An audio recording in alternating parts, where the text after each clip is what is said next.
Yesterday I led a long room meditation on equalizing and exchanging self and others. And one of the points in this meditation is reflecting on the fact that all beings have given us so much help. And so this particular woman came to mind yesterday, and the whole story that went with that.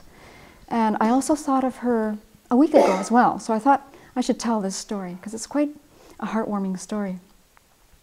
Before I came to the Abbey, I taught school. And in my last 4 years of my teaching career, I taught kids with special needs.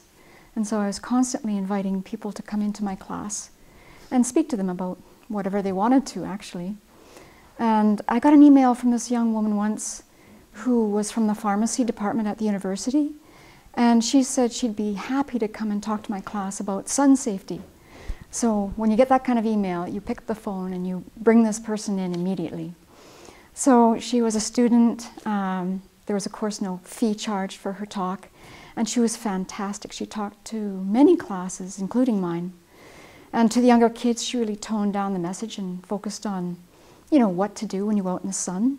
And for the older kids, she showed them really gross pictures of what sun does to our skin, and skin cancer examples and the big stars, and showing their favorite star aging over time. And they were really grossed out. And so from then on, they were all putting on sunscreen. She was very good. So after her first visit, I was just chatting with her, and I said, so you're in pharmacy. Why are you doing this talk on, you know, getting kids to be aware about the damages that sun can do? And so she sort of looked down, and she got a bit uneasy. Then she said, well, actually, this is the story. She was in her late 20s. She was married at the age of 21, and her husband was a fair-skinned, blonde, blue-eyed fellow. And after about 2 years of marriage, he noticed there was a spot on his toe, just a brown spot. Didn't have any symptoms. You know where this story's going. And so after a while, it was discovered that this brown spot was getting bigger, and he showed it to his wife, and she sent him to the doctor, and it turns out he has melanoma. And within a year of this diagnosis, this fellow was dead at age 23. And she was, of course, you know, heartbroken, and her life was basically destroyed at that point. And she was having trouble with grieving. And her sister actually went to her one day after being, I guess she was in this kind of state for months on end. And her sister said, you know, I think you need to do something for other people. I think you should go out and tell people about what happened to your husband. And this woman said, oh, come on, that's so morbid. Who's going to want to listen to my story? So her sister said, well, why don't you go and tell kids? Because this is when the damage happens.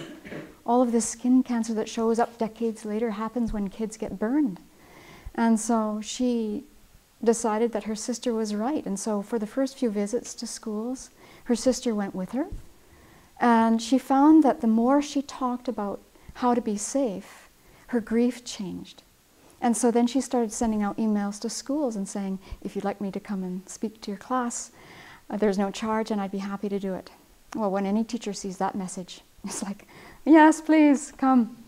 So I'm always remembering this story about how this woman transformed profound grief into making her experience valuable and educating so many people on how to prevent this same kind of thing from happening. So I think if you have the opportunity and you're dealing with something that is causing you heartbreak, perhaps, or just grief, maybe you have something in your repertoire that you can share with others. Schools are a huge, they're a great place to direct your attention. So many people in their classrooms need help. So you might think about this story, and if you're grieving, take your message to someone and it will really lighten your heart.